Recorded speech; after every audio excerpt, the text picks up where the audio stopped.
Okay, so um, let's begin. It looks like everybody's here or on their way. So before the main part of the talk begins, Professor Konstantin Nikassis from the University of Chicago will give introductory remarks. Thank you, Maureen.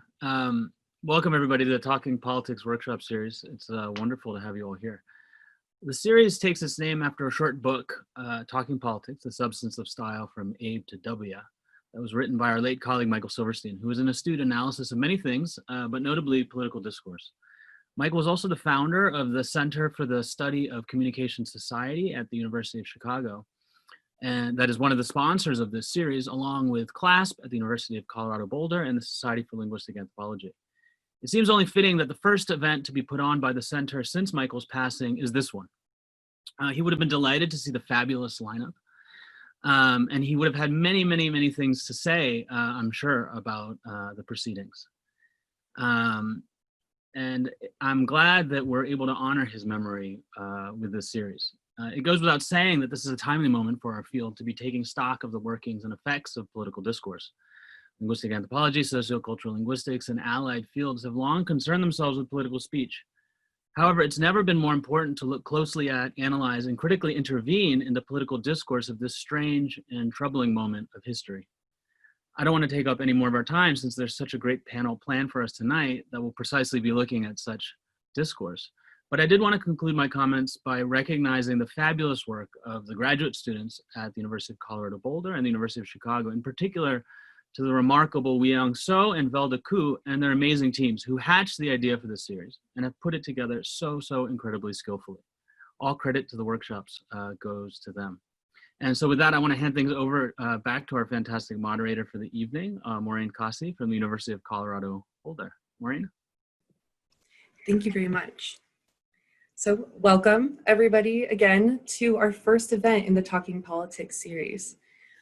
As Dr. Nikassis introduced me, my name is Maureen Kosse. I'm a PhD student in linguistics at the University of Colorado at Boulder, and I'll be the moderator for today's webinar.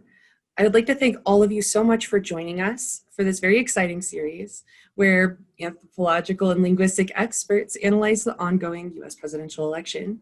Today, we're very happy to have Professor Adam Hodges from CU Boulder giving a presentation entitled, How Plausible is the Deniability? After the presentation, we'll have Professor Aurora Donzali from Sarah Lawrence College providing some discussant comments, and then we'll open the floor for a Q&A. So you might be familiar with this already, or maybe you're not. But to ask a question, there is a Q&A button at the bottom of your Zoom window. If you click on that button, a new window will pop up where you may post a question. We encourage you to submit questions at any time during the webinar, and we'll try our best to answer as many of them as we can after the presentation. However, we understand that politics is a delicate subject, and to encourage a constructive and fruitful experience for everyone, including our presenters, we'll be closely moderating the discussion, as well as removing any inappropriate or unconstructive content from the Q&A section.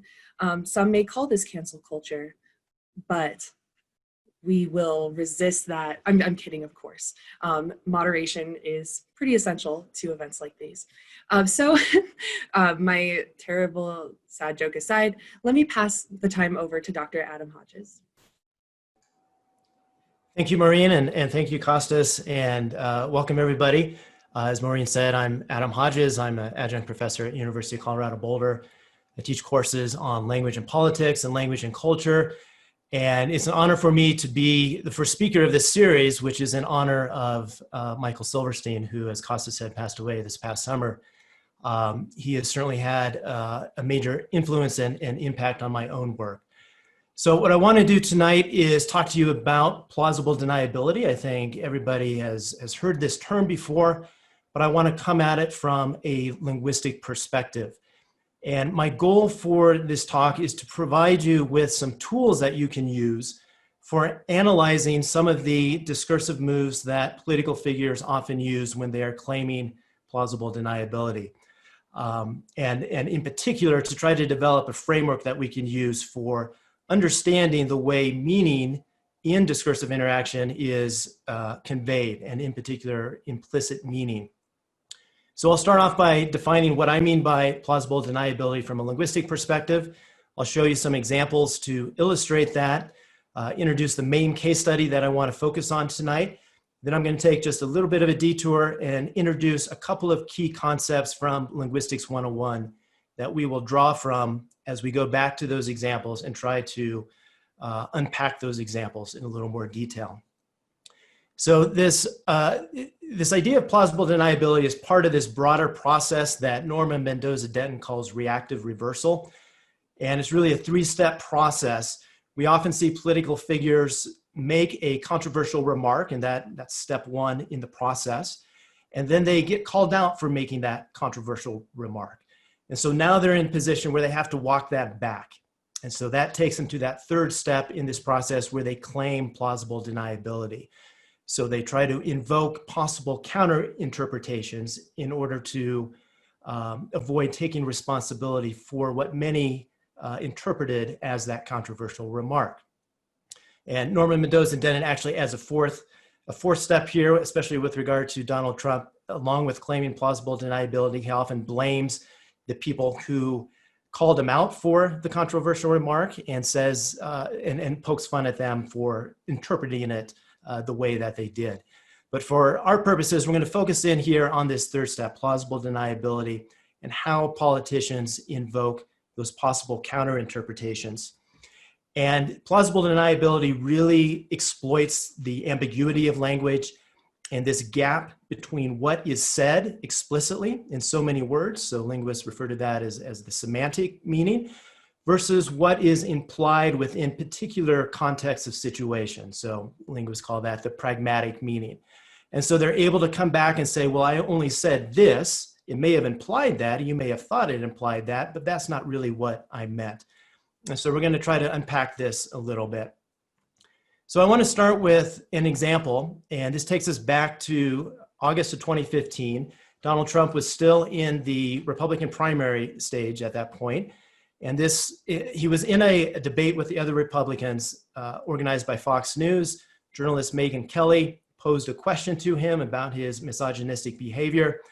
He didn't quite like that. The next day, he came back and hurled an insult at Megyn Kelly. It was a very controversial remark, and this sort of leads down that road to needing to claim plausible deniability. So let me play this first clip, which provides a little bit of background from the debate and then leads into that controversial remark. Mr. Trump, one of the things people love about you is you speak your mind and you don't use a politician's filter. However, that is not without its downsides, in particular when it comes to women.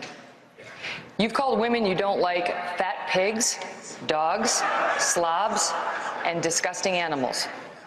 Your Twitter account— Only Rosie O'Donnell. No, it wasn't.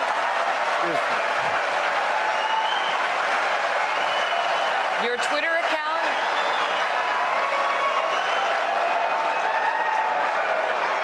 Thank you. For the record, it was well beyond Rosie O'Donnell. Yes, I'm sure it was. Your Twitter account has several disparaging comments about women's looks. You once told a contestant on Celebrity Apprentice it would be a pretty picture to see her on her knees. Does that sound to you like the temperament of a man we should elect as president? And how will you answer the charge from Hillary Clinton, who is likely to be the Democratic nominee, that you are part of the war on women? 24 hours later, Donald Trump offered this description of what you just saw. She gets out and she starts asking me all sorts of ridiculous questions. And, you know, you could see there was blood coming out of her eyes, blood coming out of her wherever. All right, so there we have step one. We have the controversial remark. What he said was blood coming out of her wherever. The implied meaning was a misogynistic reference to female anatomy. This is how many people interpreted the remark. So now this set up the need for him to try to walk this back and claim plausible deniability. So in this next clip, we'll see how he goes about doing that. She got very angry during this question because of that, because she couldn't even finish the rest of the question because the crowd went wild. And in discussing it later, I said she was so angry that blood was coming out of her eyes, blood was coming out of her, and then I didn't even finish the answer because I wanted to get on to the next point. But I was referring to, or if I finished it, I was going to say ears or nose, because that's a common statement. So where you would blood is pouring out of your ears. Yeah. It's a very common statement. Let me just ask you, just to clarify, if someone made such a comment about a female journalist, suggesting that they were on their menstrual cycle, That would be inappropriate. it would be classless and juvenile and over the line, right? That would be inappropriate, but Yeah. I didn't do that. All right, so there we have the claim to plausible deniability. So again, he's exploiting this gap between what he said explicitly in so many words versus what the implied meaning was from that utterance. And then he invokes these possible counter interpretations. He says, I was going to say ears or nose instead of wherever. So how plausible is that? And that's the question I want us to kind of consider throughout some of these examples tonight. Here's another example. This is also from 2015. In November 2015, Trump was at a rally and he started to mock New York Times reporter Serge Kovaleski. So here's a little bit of background on this and the controversial statement that he made. Donald Trump facing new criticism for something he did on the campaign trail last night in South Carolina while defending his debunked claim that he saw thousands of Muslims celebrate the collapse of the Twin Towers here in New York. He appeared to mock a reporter with a disability. Take a look. Written by a nice reporter. Now the poor guy, you got to see this guy. Oh, I don't know what I said. I don't remember. He's going like, I don't remember. Oh, maybe that's what I said. This is 14 years ago. They didn't do a retraction. That reporter he is talking about is Serge Kovaleski, who now works for the New York Times. As you can see right there, he suffers from a chronic condition that impairs movement of his arms. A Times spokesman says they find it outrageous that Trump would ridicule the man's appearance. All right, so there we have the controversial remark again, drawing from what he said explicitly.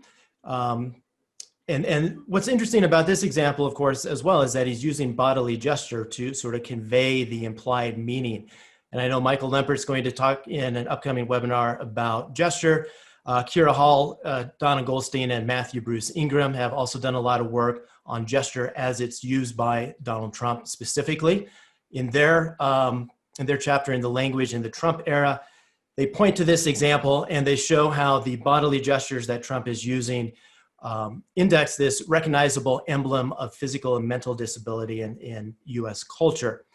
So this is how we get to that implied meaning here with that utterance. And then Trump comes back and he claims plausible deniability by trying to invoke some possible counter interpretations. So in statements that he made afterwards, as well as tweets that he issued afterwards, he said he was only mimicking a flustered reporter or a person who was groveling rather than a person with a disability. So again, how plausible is that deniability? And we'll come back to this in a little bit as well. Now, the main case study I want us to dive into in more depth tonight relates to that infamous dinner that James Comey had with President Trump in the Oval Office in 2017, shortly after Trump became president. So if you recall, back in 2017, Michael Flynn, Donald Trump's national security advisor, it came to light that he had lied about contacts he had with some Russian officials. So on February 13th of that year, he ended up resigning. The next day, on February 14th, Trump invited Comey to the White House. They had dinner together alone, just the two of them. And during that dinner, Trump said to Comey, as Comey relayed to us, I hope you can see your way clear to letting this go, to letting Flynn go. He is a good guy. I hope you can let this go. And so this example is a little bit different because the need for Trump to claim plausible deniability in this instance really has more to do with just trying to maybe save face or brush up his image. This actually has legal ramifications because if he was in fact directing Comey to drop the investigation, which is how Comey took that, then there would be, this could constitute obstruction of justice, right? So Comey didn't drop the investigation, as we know, but he ended up getting fired by Trump in May 9th of that year. The next day, on May 10th, according to the New York Times, Trump was meeting with Russian officials in the White House. He reportedly told them that he fired the nut job Comey to ease pressure from the investigation. The next day, on May 11th, he was in an interview with Lester Holt of NBC News and said, yes, that was my decision to fire Comey. And then Comey eventually came to the Senate and testified on June 8th. So let's take a look at one of the opening exchanges at that testimony between the committee chairman, Richard Burr, and James Comey. And in this exchange, they're talking about that charge of obstruction of justice. Director, when the president requested that you, and I quote, let Flynn go, General Flynn had an unreported contact with the Russians, which is an offense. And if press accounts are right, there might have been discrepancies between facts and his FBI testimony. In your estimation, was General Flynn at that time in serious legal jeopardy? And in addition to that, do you sense that the president was trying to obstruct justice or just seek for a way for Mike Flynn to save face, given he had already been fired? Well, General Flynn at that point in time was in legal jeopardy. There was an open FBI criminal investigation of his statements in connection with the Russian contacts and the contacts themselves. And so that was my assessment at the time. I don't think it's for me to say whether the conversation I had with the president was an effort to obstruct. I took it as a very disturbing thing, very concerning, but that's a conclusion I'm sure the special counsel will work towards to try and understand what the intention was there and whether that's an offense. All right, so I want to come back to this example, and we'll come back to the other examples as well, but I want to take a little bit of a detour and introduce some concepts from linguistics so that we have some tools that we can use as we go back and analyze these examples in more depth. And so I want to try to help us build a framework for analyzing meaning in discourse, and in particular, implicit meaning in discourse.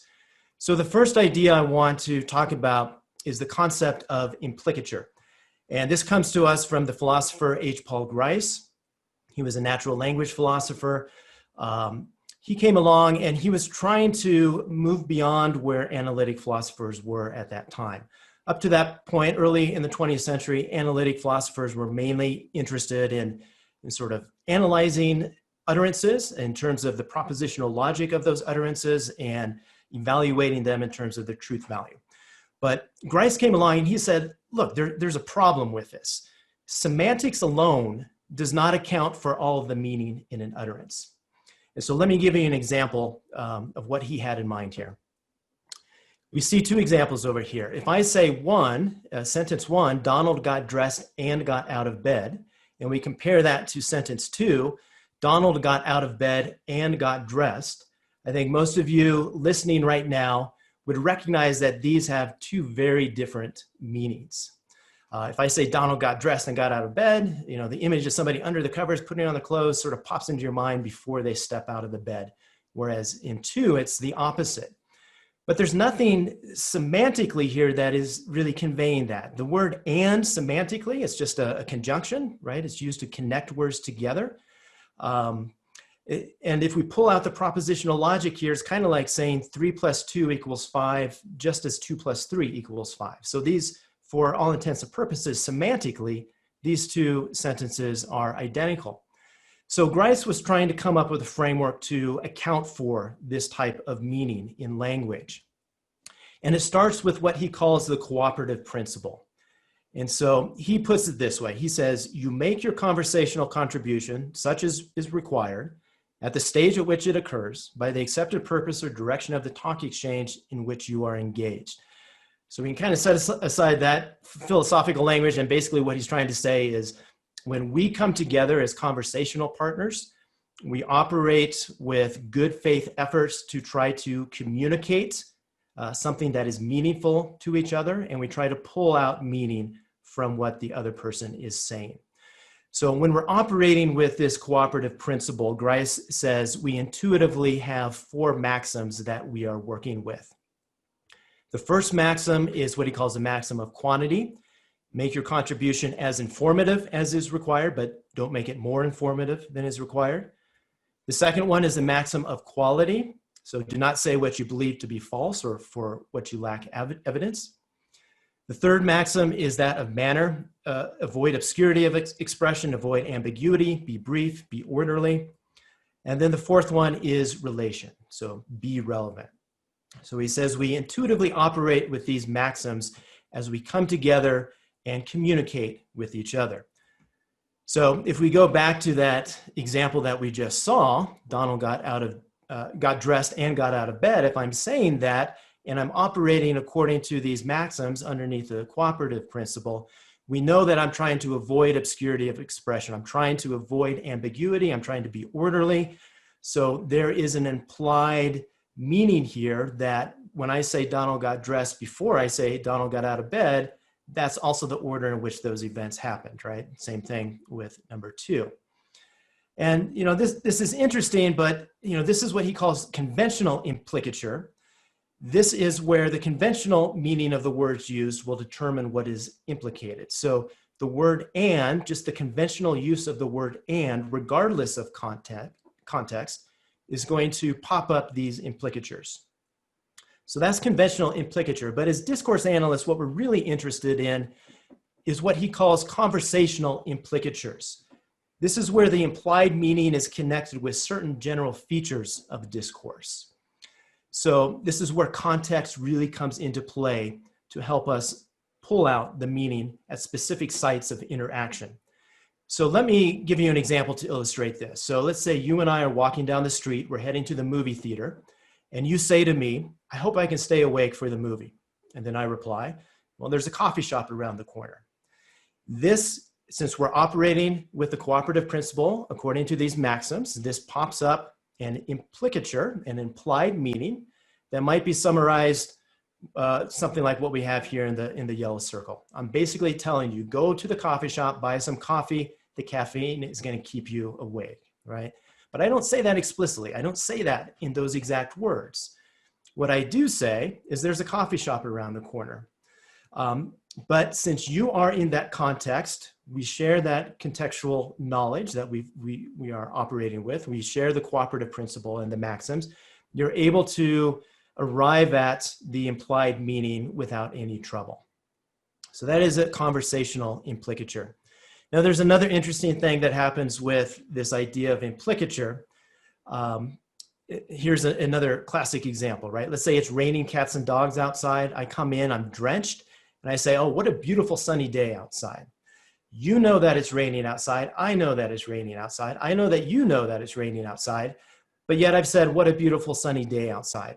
Well, obviously I'm flouting some of these maxims here, but we all know that I'm flouting those maxims for that effect. So this is what gives rise to humor, irony, sarcasm. So we also want to keep this in mind.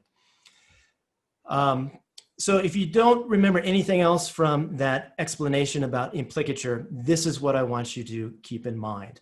What a speaker means involves what is said in so many words, so the semantic meaning, plus what is implicated, so the pragmatic meaning. So we have to take both of those together to pull out meaning from any instance of language use. So if we take this framework and we go back to some of those opening examples that we saw, let's go back to the Megyn Kelly example. Trump literally said, blood coming out of her wherever. We know that he's operating with a cooperative principle. We know that these maxims are in play. He should be trying to avoid obscurity, avoid ambiguity. He's obviously not. So there must be some sort of flouting that's taking place here, right? Which gives rise to the implied misogynistic reference to female anatomy. Similar thing happening with the example that we saw with Serge Kovaleski. According to the maxims and the cooperative principle, we know that there must be some relevance between the bodily gestures that he's using as he's talking about Serge Kovaleski. And so we're able to make that connection between the bodily gestures, and the implied meaning that he is mocking the New York Times reporter. So before we come back to that example of James Comey, and we'll spend some more time with that, I want to introduce one more concept from linguistics, and this is speech act theory. So this comes to us from another philosopher, J.L. Austin. J.L. Austin also recognized that language does more than simply describe things in the world, but language can also be a form of social action. We can actually do things with words. He calls these performative utterances. So a performative utterance is where an utterance actually performs an action, changing the social world rather than just describing the world. So the classic example that he gives is that of a wedding ceremony. If we have an official who is vested with the power of the state to officially marry two people, those people come together at the altar, they go through the ceremony. At the end of the ceremony, the official utters these words, "I now pronounce you partners in life." With those words, the world changes. So that in and of itself, the words itself is an action, right? It's bringing about a change in the world. He's not just describing a state of affairs in the world. That is a performative utterance. Austin eventually comes around and says all utterances are performative in one way or another. And he breaks these speech acts down into what he calls 3 acts. So the locutionary act, the illocutionary act, and the perlocutionary act. The locutionary act is just the locution, the words that are spoken. So in this example of the wedding ceremony, "I now pronounce you partners in life." That is the locutionary act. The illocutionary act is the act performed in saying those words. This is the social action that it takes place. So in saying those words, now we have a marriage that is officially legally recognized. And then the perlocutionary act is the act performed by saying those. Think of these as the effects or the consequences. Now that two people are married, they have all the legal rights and responsibilities associated with this, so on and so forth, right? Let me just show you one more example to clarify this. So we're walking down the street again to that movie that we were going to go watch, right? I see this pothole in the middle of the street, and I turn to you and I say, "Watch your step." And that is the locution. So that's the locutionary act, the utterance, "Watch your step." In saying that, I'm trying to issue you a warning. And then hopefully you'll heed that warning and you'll avoid the pothole and won't trip over it, right? So that would be the perlocutionary act, the effects associated with that. So when we talk about the locutionary act, we're just talking about the semantic meaning of an utterance. The illocutionary act, we talk about the force of the utterance, the illocutionary force of the utterance. And then the perlocutionary act is the effects. And what we're really interested in here is the force, the illocutionary force, the action that is done by speaking those words. And that force can come in all sorts of forms, right? So the illocutionary force of an utterance could be a warning, it could be a request, apology, promise, threat, command, invitation, directive, so on and so forth, whatever we can do with words. So if we take that idea of implicature, and now we put it together with some of those ideas from speech act theory, now we sort of have this framework that I want to use to analyze these other examples of the meaning in the discourse. And in particular, this helps us unravel the implicit meaning in discourse. So we know that meaning equals what is said in so many words, plus what is implied. And we know what is implied can carry the illocutionary force of, whatever it is doing. So we'll put this to another classic textbook example. If we're both sitting in the middle of a room in the middle of winter, and when the window is open, you're over by the window, I'm on the other side of the room, and I say to you, "It's cold in here," and you get up and you go and shut the window, and I say, "Thank you." There's been a lot communicated in just that short exchange, but nowhere in that exchange have I said, "Go shut the window," right? So I haven't given you a directive, I haven't created a request, but yet you take it as a request or a directive to shut that window, which you do, and the room warms up. So This is all communicated through the implied meaning, largely, that is taking place in this particular interaction. Now to start moving back into politics, going back to a famous historical example from politics. Henry II, he famously is said to have posed this question in the presence of his 4 knights. Will no one rid me of this meddlesome priest? And he was referring to Thomas Becket, who was his political rival at the time.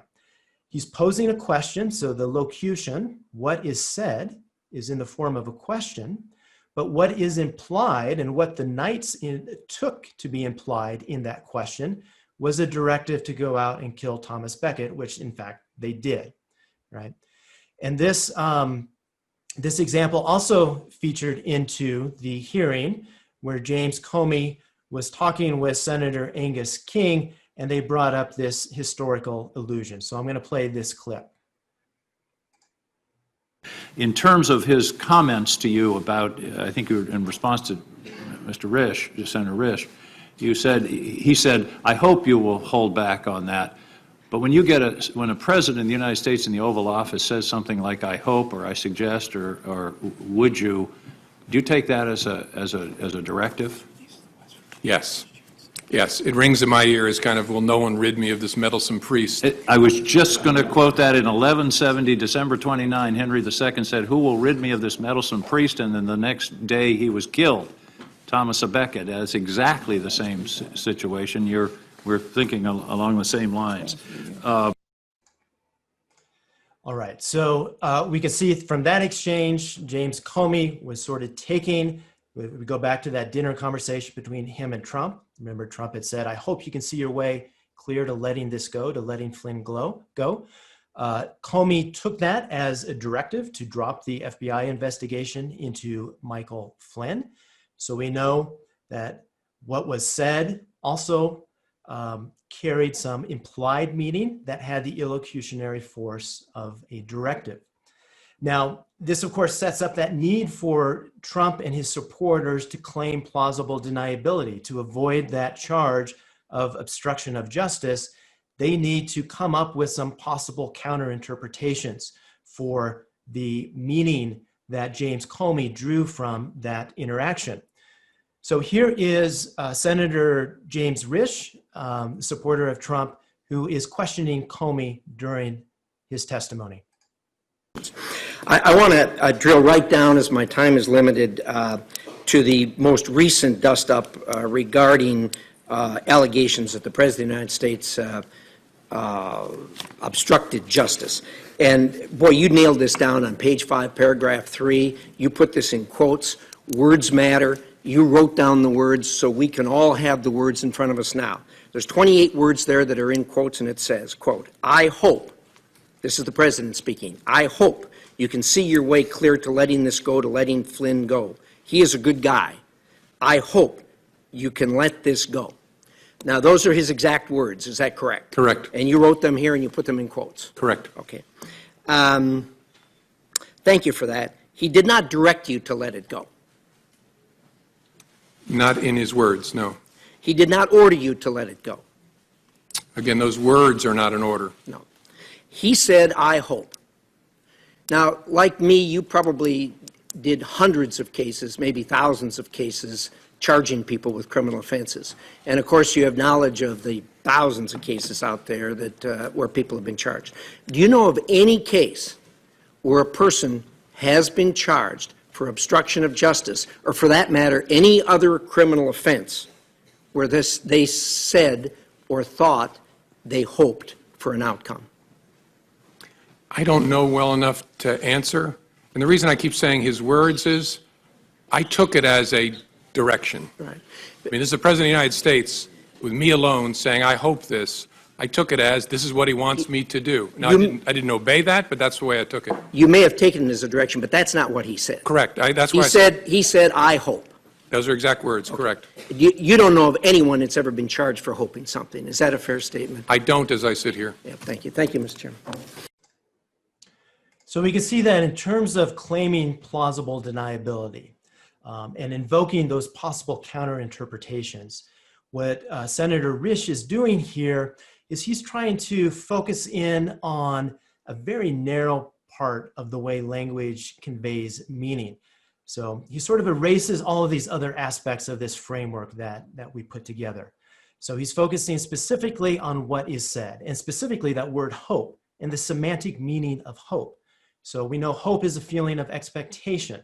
When we hope for something, it's just, we desire it, but we don't really have much agency over bringing it about. So I can hope for rain, but I don't have any control over whether or not it's going to rain, right? I'm just expressing a desire that I want it to rain.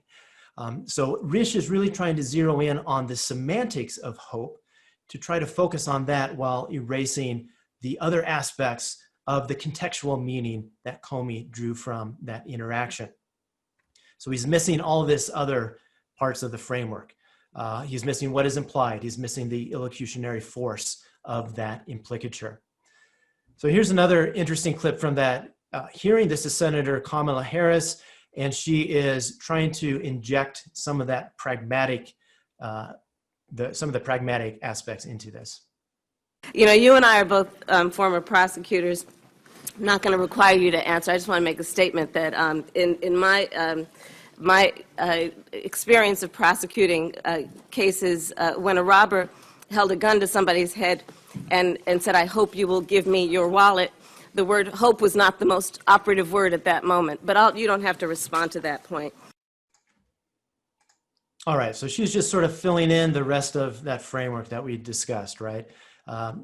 Trying to bring in the pragmatic meaning of that context. And in this clip, Senator Feinstein is discussing the same issue with James Comey, and he starts to talk a little bit more about the contextual factors that led him to that interpretation. Let's go to the Flynn issue. Senator Risch outlined, I hope you could see your way to letting Flynn go. He's a good guy. I hope you can let this go. But you also said in your written remarks, and I quote, that you had understood the president to be requesting that we drop any investigation of Flynn in connection with false statements about his conversations with the Russian ambassador in December, end quote. Please go into that with more detail. Well, the context and the president's words are what led me to that conclusion. As I said in my statement, I could be wrong, but Flynn had been forced to resign the day before. And the controversy around General Flynn at that point in time was centered on whether he had lied to the vice president about the nature of his conversations with the Russians, whether he had been candid with others in the course of that. And so that happens on the day before. On the 14th, the president makes specific reference to that. And so that's why I understood him to be saying that what he wanted me to do was drop any investigation connected to Flynn's account of his conversations with the Russians. So one of the key takeaways I hope you glean from our discussion tonight is this idea that meaning in language, it arises through a dynamic process at specific sites of interaction. So yes, words carry part of that meaning, but it's just part of the meaning that arises in these specific sites of interaction. We also have to take into account the social roles of the speaker and the listener. That includes the power dynamics between them, the knowledge that they bring to the interaction. All of this is going to impact the way that meaning is conveyed through the language that is used. Now, there was another aspect, another implied meaning that came out during the testimony, and that was this implied quid pro quo. So let's listen to Comey describe what he took from that. Let me move to the January 27th dinner, where you said, quote, the president began by asking me whether I wanted to stay on as FBI director. He also indicated that lots of people, again your words, wanted the job. You go on to say that the dinner itself was seemingly an effort to, quote, have you ask him for your job and create some sort of, quote unquote, patronage relationship. The president seems, from my reading of your memo, to be holding your job or your possibility of continuing in your job over your head in a fairly direct way. What was your impression, and what did you mean by this notion of a patronage relationship? Well, my impression, and again, it's my impression, I could always be wrong, but my common sense told me that what was going on is either he had concluded or someone had told him that you've already asked Comey to stay and you didn't get anything for it, and that the dinner was an effort to build a relationship, in fact, he asked specifically, of loyalty in the context of asking me to stay. And as I said, what was odd about that is we'd already talked twice about it by that point, and he'd said, I very much hope you'll stay. I hope you'll stay. In fact, I just remembered sitting here, a third one, when you've seen the picture of me walking across the Blue Room, and what the President whispered in my ear was, I really look forward to working with you. So after those encounters... And that was just... All right, so we could see, again, the meaning that Comey was taking from that dinner with Trump was sort of, we can diagram it in these terms, right? You give me your pledge of loyalty. In return, I will let you keep your job as director of the FBI. So this is all implied in their conversation. Trump obviously didn't come out and explicitly say, you give me your loyalty and I'll give you your job, but it was sort of in an implied manner that they arrived at that interpretation.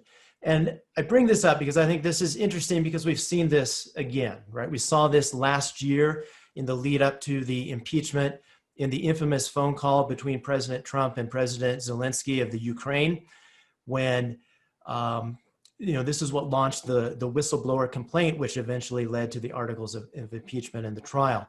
And in that call, there was a quid pro quo that Trump was trying to exact from President Zelensky. So it basically went something like this: you investigate my political rival Joe Biden, and I'll release the military aid that Ukraine is supposed to get. The plausible deniability here is that Trump is now able to come back and say, I never said this in so many words. I've just been given the 5-minute mark. I'm going to wrap this up here soon. You may have implied that, but that's not what I meant, right? Here is actually some text from the memo that recorded that, memorialized that call.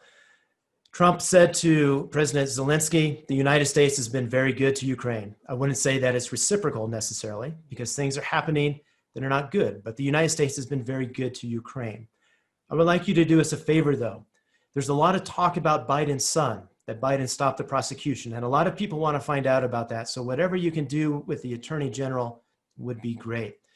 So kind of talking around it, but there's this implied quid pro quo that seems to come from that interaction.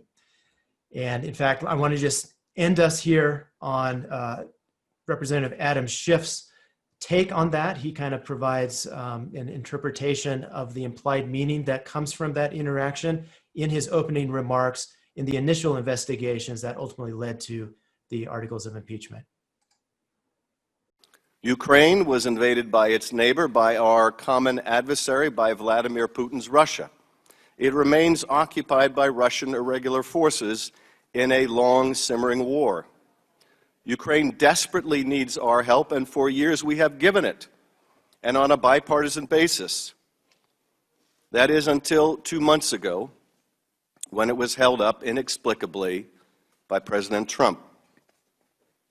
It is in this context, after a brief congratulatory call from President Trump to President Zelensky on April 21st, and after the President's personal emissary, Rudy Giuliani, made it abundantly clear to Ukrainian officials over several months that the President wanted dirt on his political opponent, it is in this context that the new President of Ukraine would speak to Donald Trump over the phone on July 25th.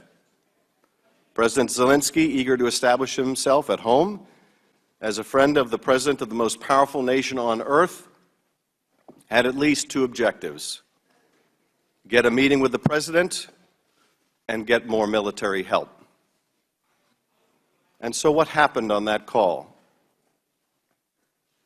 Zelensky begins by ingratiating himself, and he tries to enlist the support of the President. He expresses his interest in meeting with the president and says his country wants to acquire more weapons from us to defend itself. And what is the president's response? Well, it reads like a classic organized crime shakedown. Shorn of its rambling character and in not so many words, this is the essence of what the president communicates.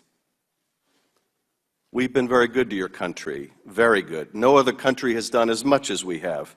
But you know what? I don't see much reciprocity here. I hear what you want. I have a favor I want from you, though.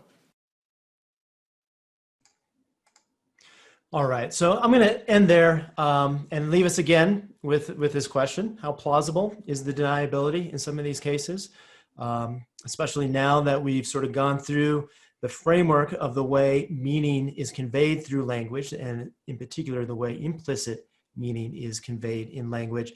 And I know we're going to turn it over to Aurora for some of her comments and then open it up for discussion. And I just want to say to everybody out there, don't feel like we have to just discuss plausible deniability.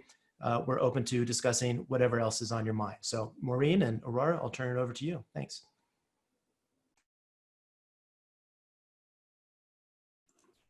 The thing is, Dr. Hodges, you did a perfect introduction. So I'm just going to pass the floor directly to Dr. Donzelli for commentary. Thank you so much for the wonderful presentation.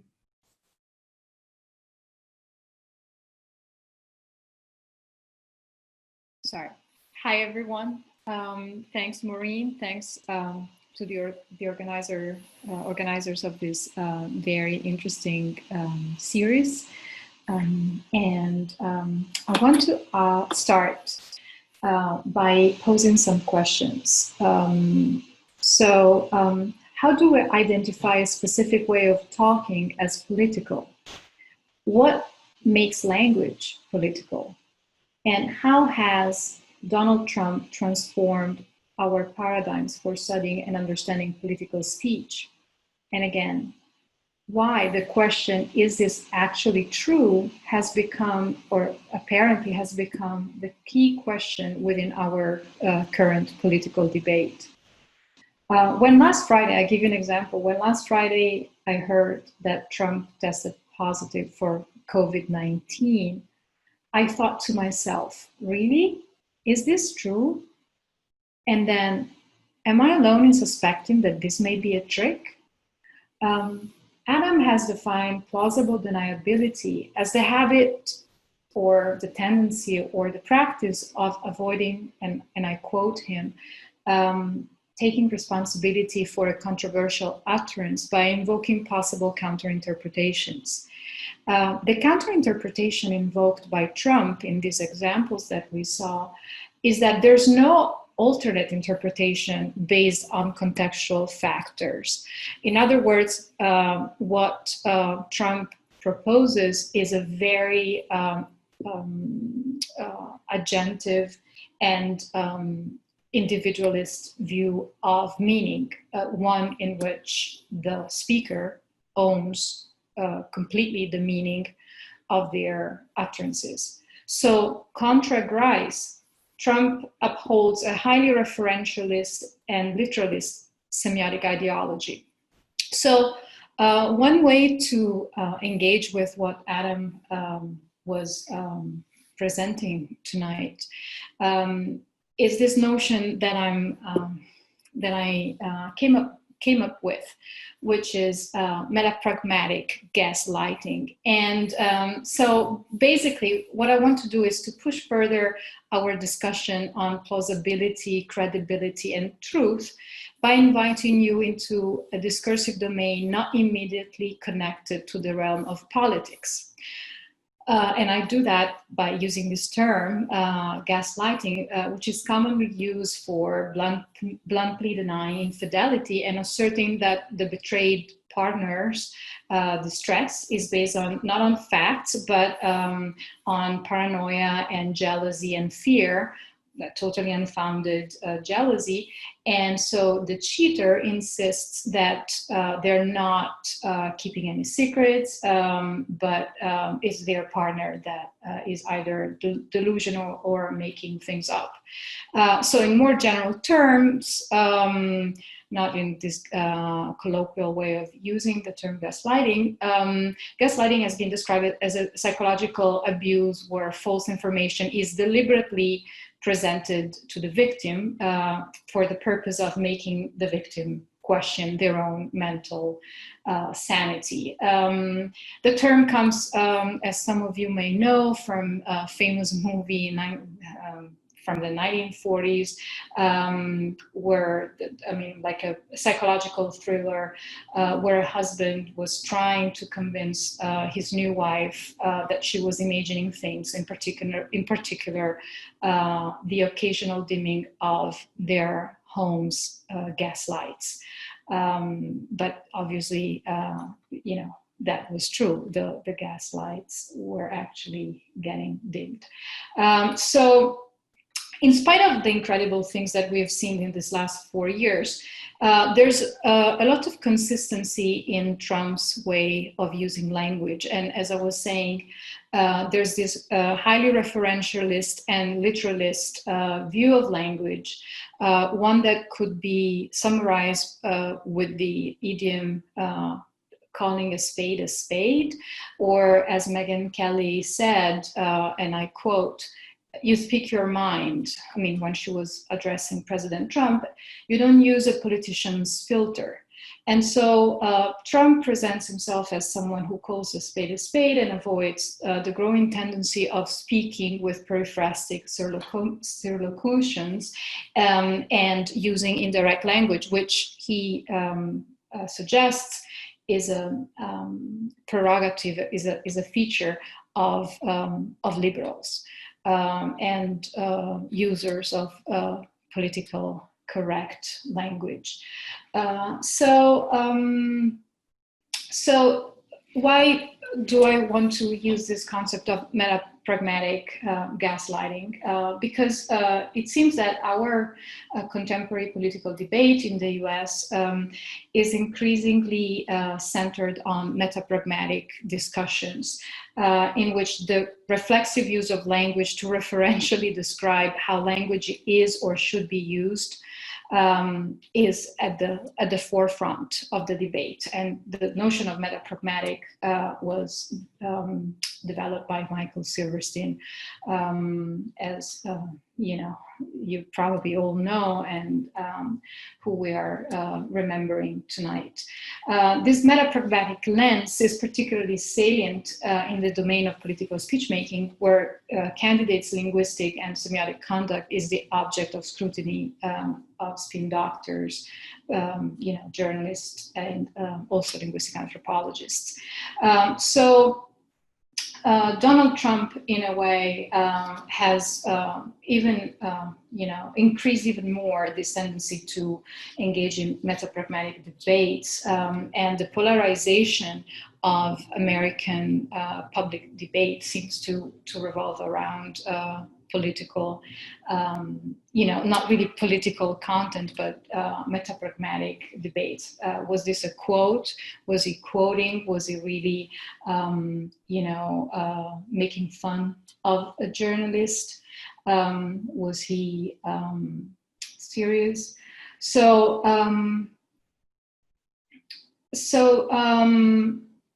But all these reflections, and what we're, somehow thinking about with this,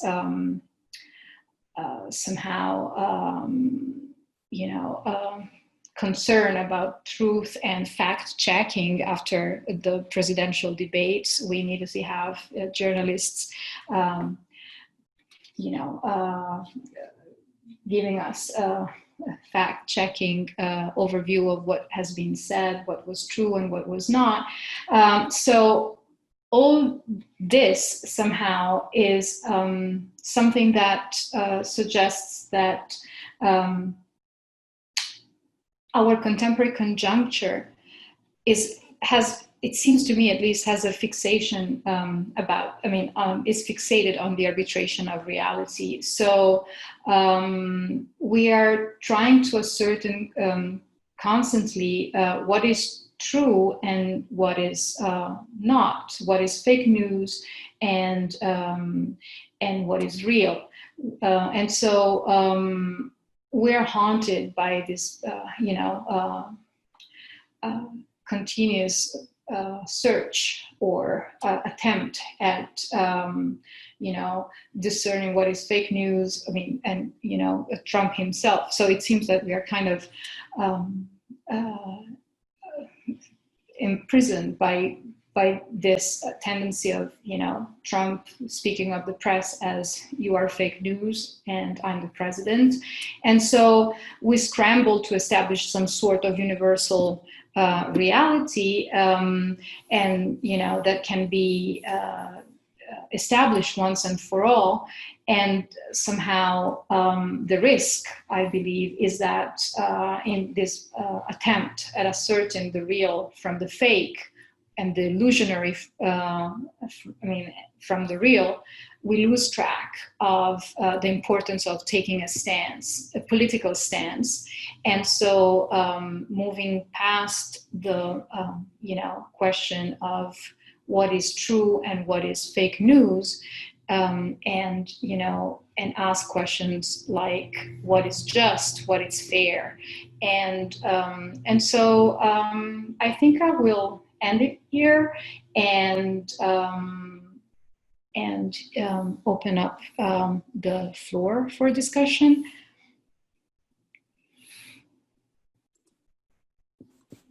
Fantastic. Thank you so much for your insightful commentary. So we already have some really great questions that people have submitted from the beginning of the talk.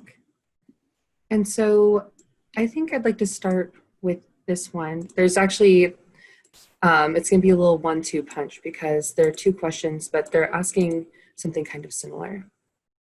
So Thomas writes, earlier, when you were talking about the maxims, you said that ultimately we assume that communicators are acting in good faith to communicate with one another. To what extent is that always a safe assumption to make, and what conclusions can be made given a bad faith communicator? And Sarah also submitted, as a listener or bystander, how can we know speaker intent? It's an important aspect of understanding what is being communicated, but only the speaker can know their intent. Let me address that first question. I love that question. Thanks, Thomas, for that. And Maureen, I may need you to ask that second question again. But I think we see with Trump, he is often violating that notion of good faith. He's not always a good faith conversational partner. We saw that last week in the debate. He was not a good faith conversational partner in that debate. In fact, his whole attempt seemed to be to just disrupt the debate. And so he was really exhibiting the sort of the approach taken by trolls, by online trolls, right? If you go on social media and if you've ever been trolled, you know that trolls are just trying to throw flame bait into the conversation to sort of disrupt it, to pull it off topic. And we saw Trump doing that in the debate last week. He's done this a lot, obviously, on social media as well. And in fact, I go into this in more detail in my book, When Where's Trump Politics, where I talk about, maybe we should just think of Donald Trump as a troll. When he's acting as a troll, he's not acting with that cooperative principle. He's not acting in good faith. And you can't have a political debate or a conversation with somebody who is acting in bad faith. So how do you deal with the troll? That's how we need to deal with Trump sometimes. Aurora, do you have anything to add? I think your idea of meta-pragmatic gaslighting is really perfect as well for, for explaining that.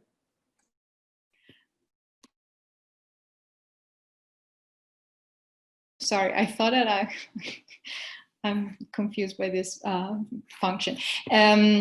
No, I agree with your response here, and so to go back to the gaslighting thing, I think that there's something there in terms of the kind of trauma that we are we are undergoing that pushes us to to constantly engage with a question of truth. That of course it's it's fundamental. I'm not saying that we should disregard that, and so I absolutely support your analysis of the plausible deniability, to what extent this is plausible. But the problem here is that we are constantly trying to think about, to determine what is true, or to what, how enormous, how egregious this is, the deniability, and we forget to, or at least in the conventional, in the more conventional venues of political debate, we forget to have a political discussion on, politics, and politics in the sense of, what is that we want for our future, and not just, not just whether in the hearing that was a quote or a quote of a quote, and so on and so forth. So, but there are so many questions, and I don't want to take too much space. We can discuss later if there's time. And so the second question was similar, but I'll still throw it past you. As a listener or bystander, how can we know speaker intent? And they add that it's an important aspect of understanding what is being communicated, but only a speaker can know. Yeah, speaker intent is just one source of meaning in language, right? So the best way to figure out a person's intent is to ask them, right? But obviously we don't always have that luxury, especially in political discourse, as we're trying to make sense of what somebody says who we don't have direct access to. So we have to look at the other contextual factors. We look to the words, yes, but we look to the context, we look to the social roles of the interactants, we look to all of these places for meaning as it arises from these sites of interaction.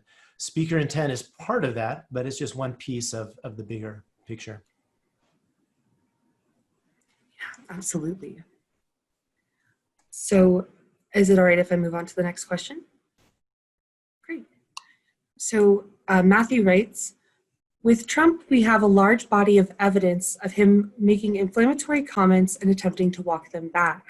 With another politician, how many incidents would a linguist search for to draw a line between an unfortunate one-off comment and a significant pattern? Well, I think plausible deniability is a tactic that's used by many political figures. I think Trump is different in that he sort of stretches the boundaries of what is plausible in some of his walkbacks. And sort of the parallel discursive move to plausible deniability would be an apology. So I think most politicians in some of these situations, when they're called out for a discreditable utterance, they would maybe acknowledge it and apologize. Trump doesn't apologize. So I think that puts him in the position where he now has to claim plausible deniability in situations that are just almost ridiculously implausible for him to do that. So I think that's one of the key differences with Trump versus other politicians who use the same moves.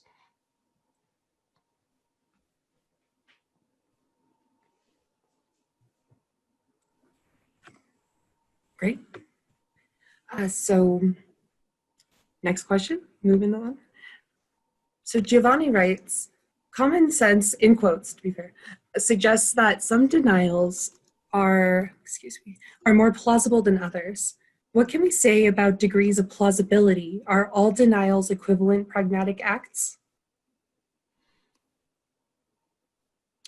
Yeah, I mean, obviously it depends on the context, but I think part of the context is the speaker and the track record of the speaker. So I think what makes a lot of Trump's deniabilities more implausible, or at least would, I think, for many of us, we don't really give him the benefit of the doubt in many cases. It's quite possible that some of these examples that we even looked at today, he maybe didn't mean to, imply that. But based on his track record, that just seems, it seems like, of course, he was trying to communicate that. So it's hard to tell, but it's kind of like the boy who continually cries plausible deniability, right? You keep doing it over and over again, and you sort of set yourself up for people not giving you the benefit of the doubt, if indeed there was a miscommunication there.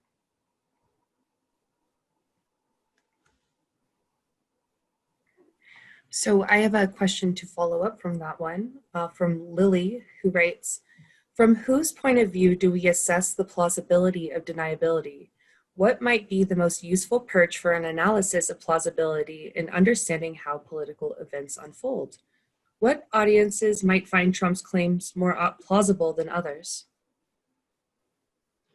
Well, I think obviously if you go to sources like Fox News, Breitbart News, they're going to support the claims for plausible deniability.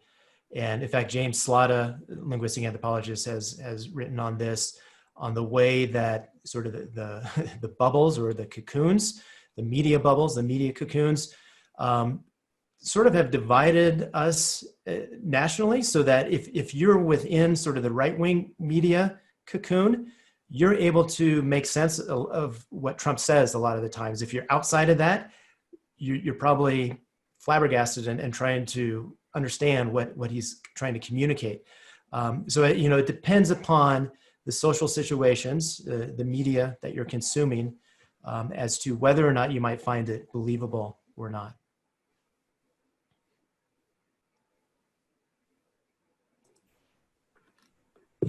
Awesome. And so I saw another interesting comment by Rachel, who brings up the issue of power dynamics in interpretation, saying that, oh, why does it do that to me? The power dynamics are key. Now, in these speech acts, not everyone can claim the same degree of plausible deniability and be backed up.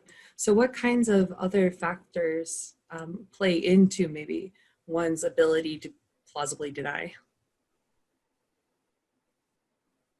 And Aurora, feel free to jump in. I don't want to just be the only one talking in response to these. I mean, I think power dynamics is obviously an important one.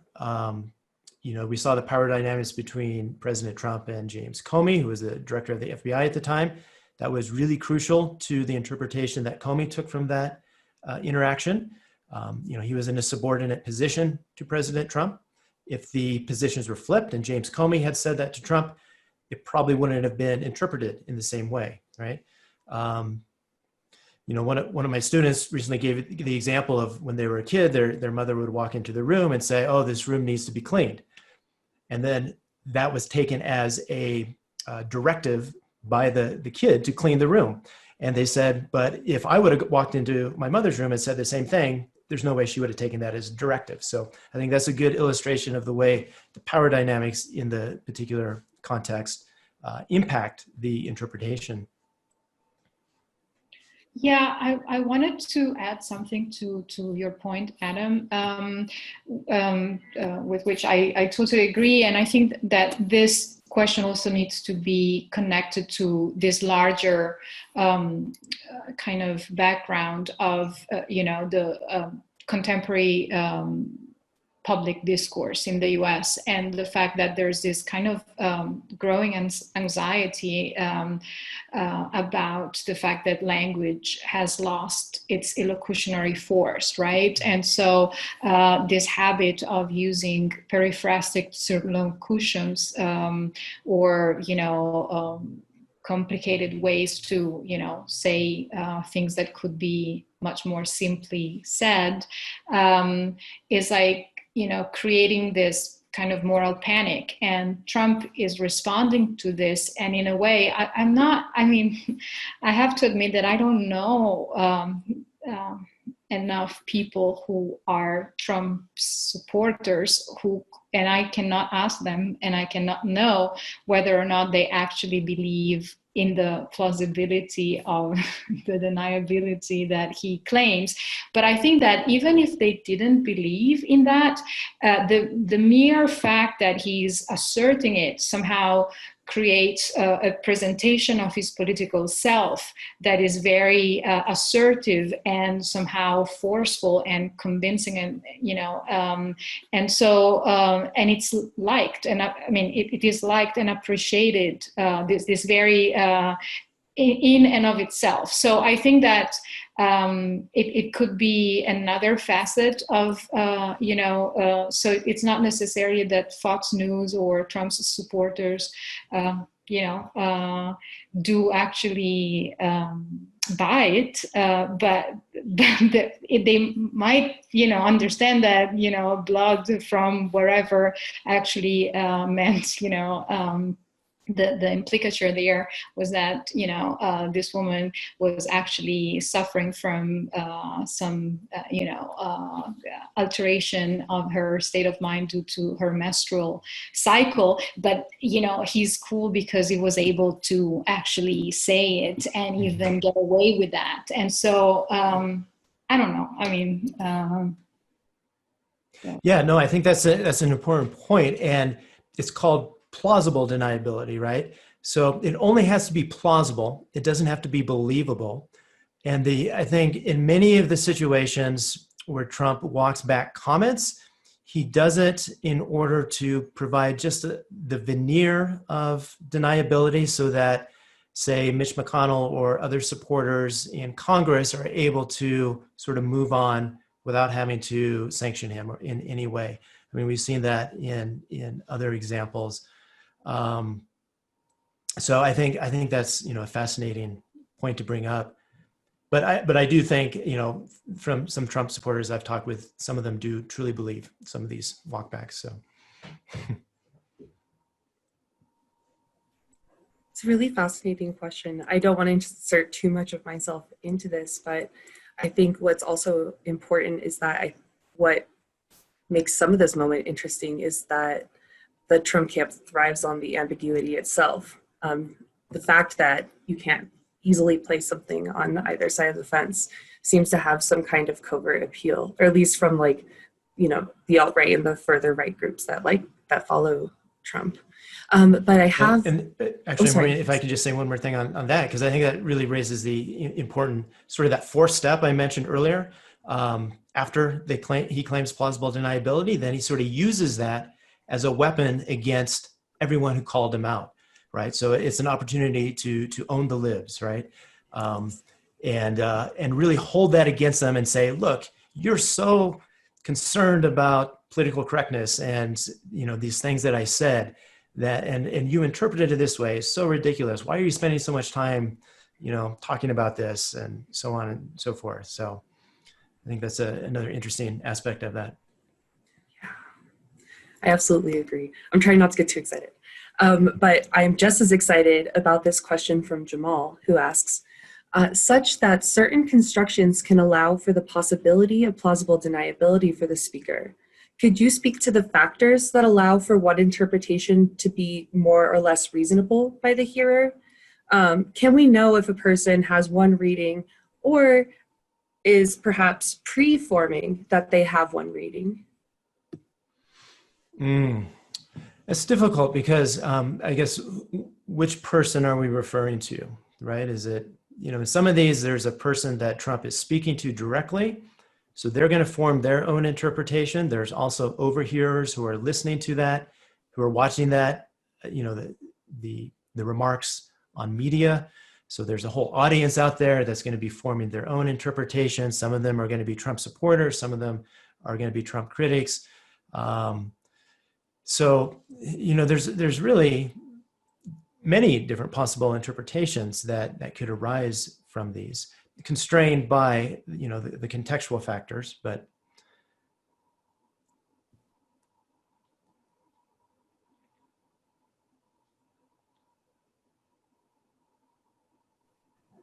I have a more linguistics, pragmatics kind of question here, where Zoe was hoping that you might be able to explain in the linguistics of the Trump-Comey interaction, so like the semantics of hope, things like that.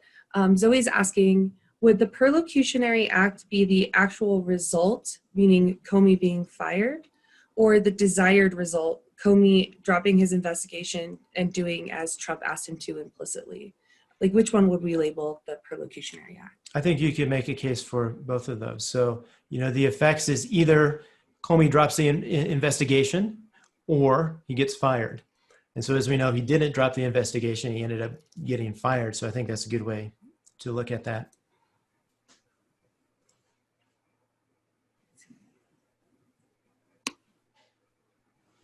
So here I have a question from Ruthie, who asks, has Trump had lasting effects in the way that politicians communicate, or do you think he's an anomaly? What do you think political discourse will look like if he is no longer in office after the election? I have some thoughts on that, but Aurora, do you want to take that at all? Well, yeah, I think he definitely one feature of his way of his political self-presentation is definitely of being an anomaly, like this incredible new way of being on stage politically and defying all rules of political interaction, established rule.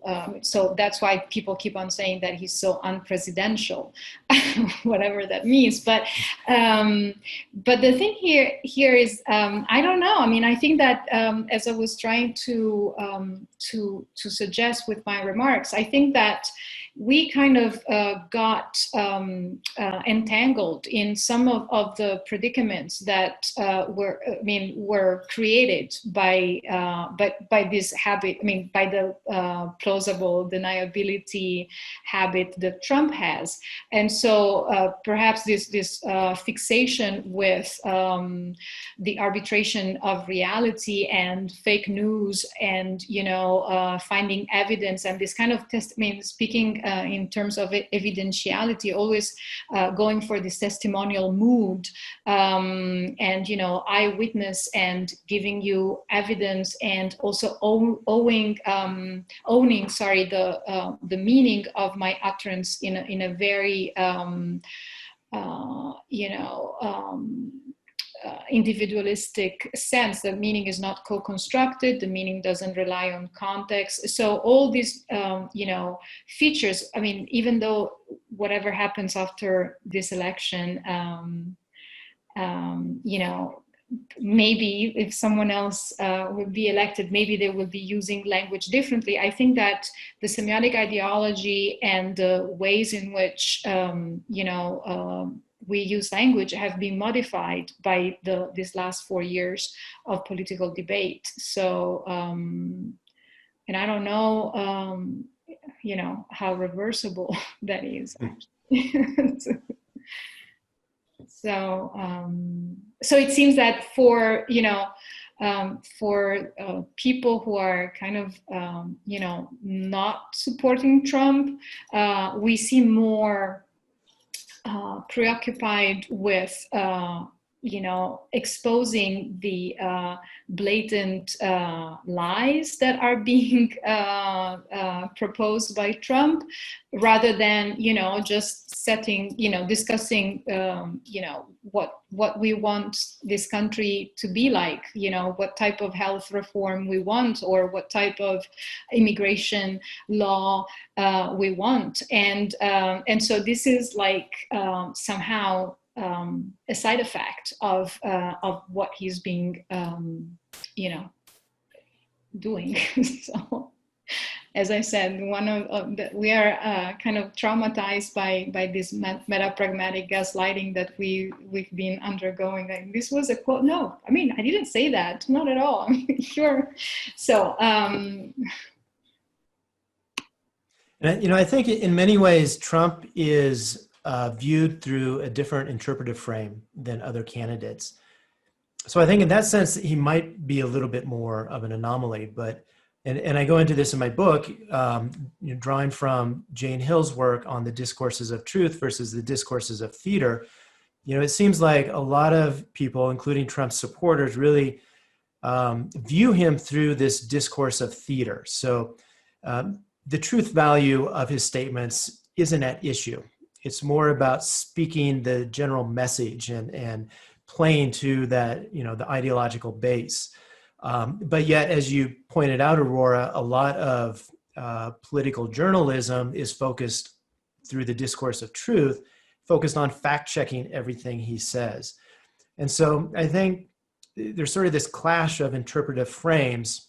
And I think that, before the 2016 election, we saw Trump was actually in polls rated as more people trusted him more than Hillary Clinton, even though he told 3 times as many falsehoods as she did. So there was definitely a mismatch there between the way people were interpreting what each of the candidates were saying. So, whether or not that holds into the future, I guess remains to be seen, whether or not other political figures are able to get away with what he has been able to get away with to that extent or not.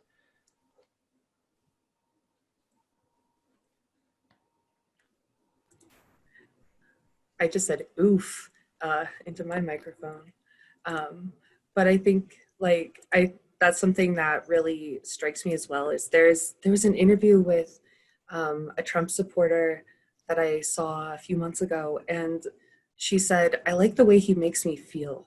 And it was the way she said it, and it reminded me quite a bit of religious type experiences, times that I've spent in evangelical churches. And yeah, I've always wondered if the problem with Trump is not that he's necessarily unique, but the particular Trumpian style of spectacle is so on the nose that it's almost hard to believe because it is so on the nose.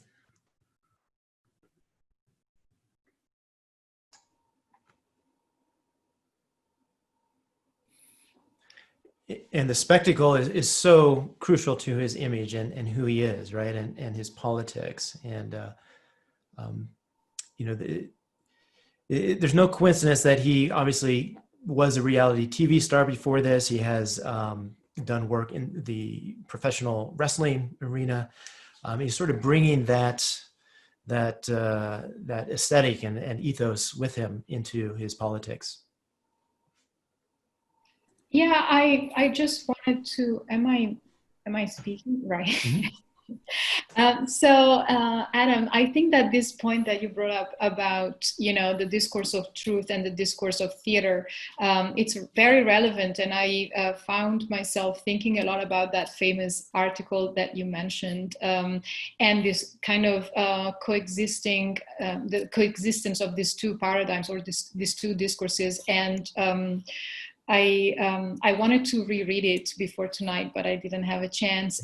But I remember Jane Hill was speaking about the discourse of truth being based on word, and the discourse of theater being based on message. And somehow these two things were always co-present, but somehow the discourse of theater at least as I recall it, I wish I could find the quote and be more precise, but somehow is the discourse that is more like covert, because no one would actually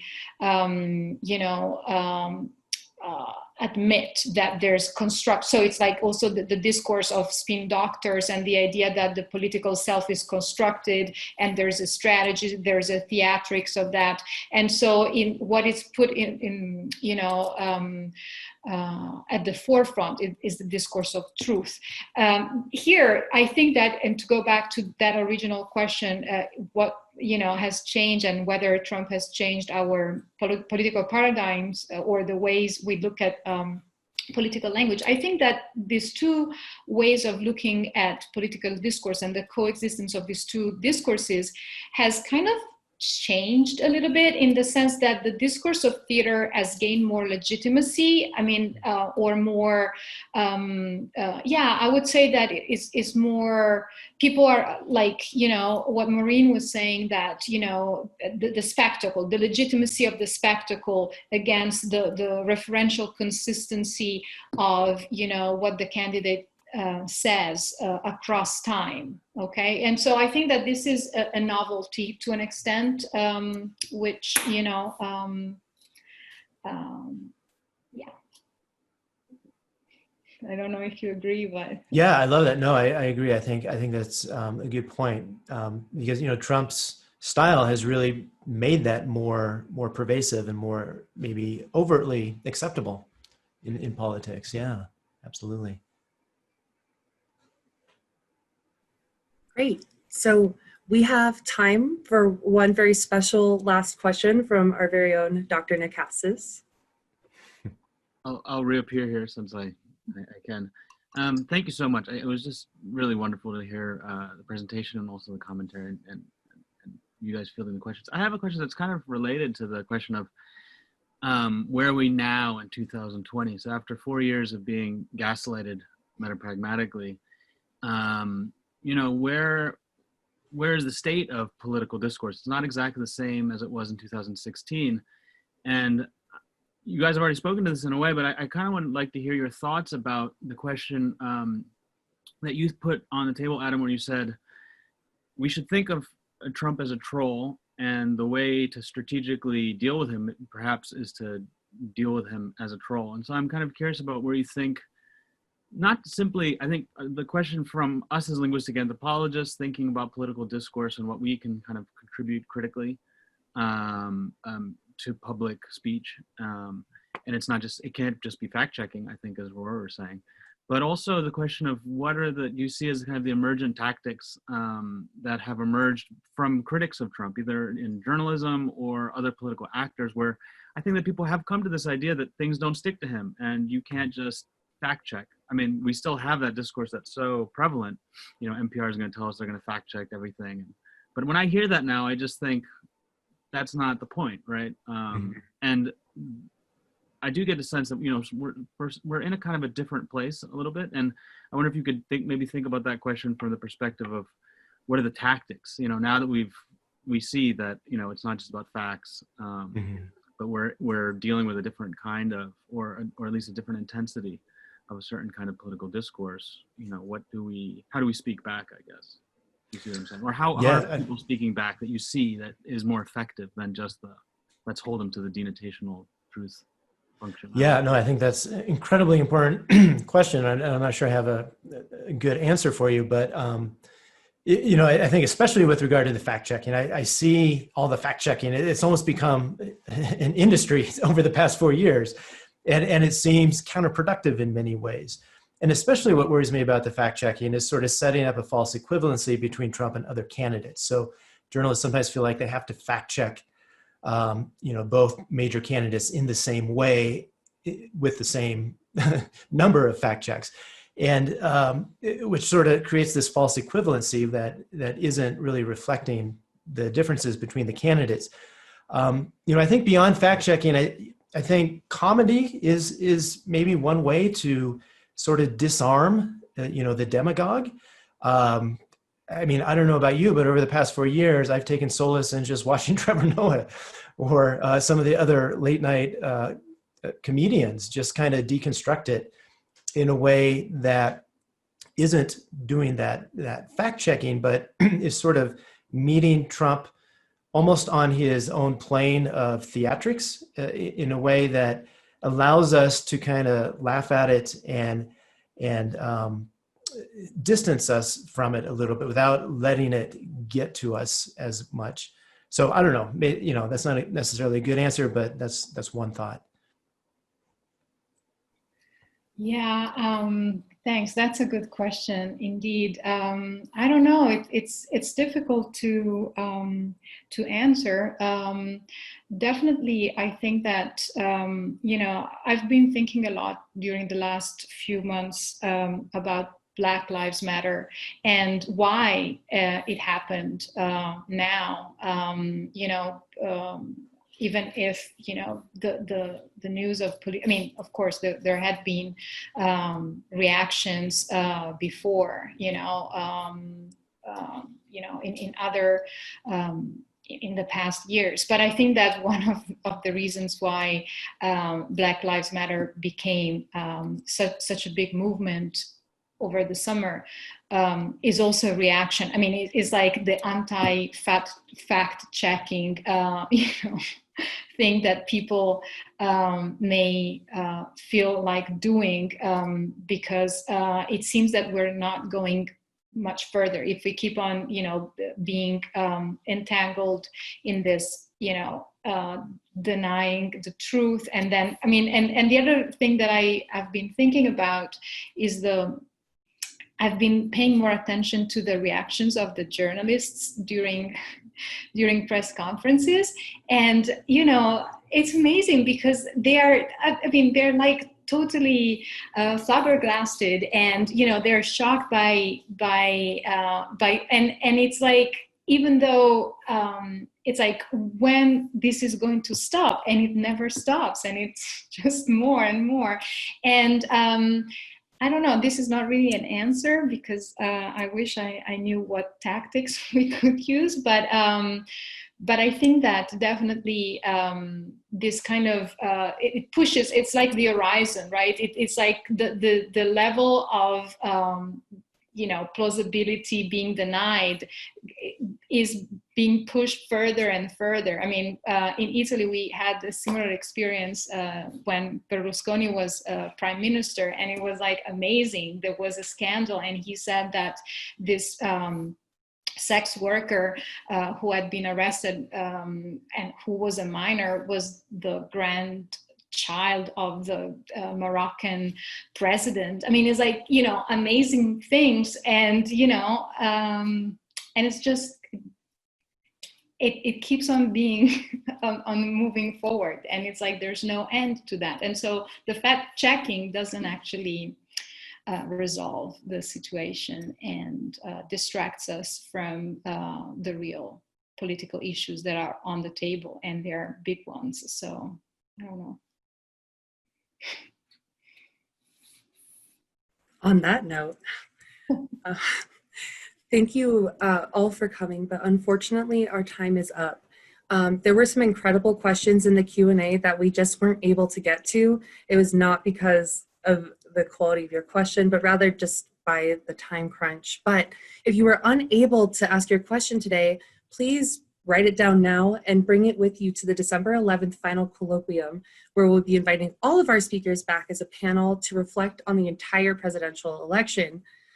Here is a reminder that if you registered for the December 11th event through Eventbrite, you're automatically registered for all of our speaker events, and all you have to do is use the same Zoom link that you used to attend tonight.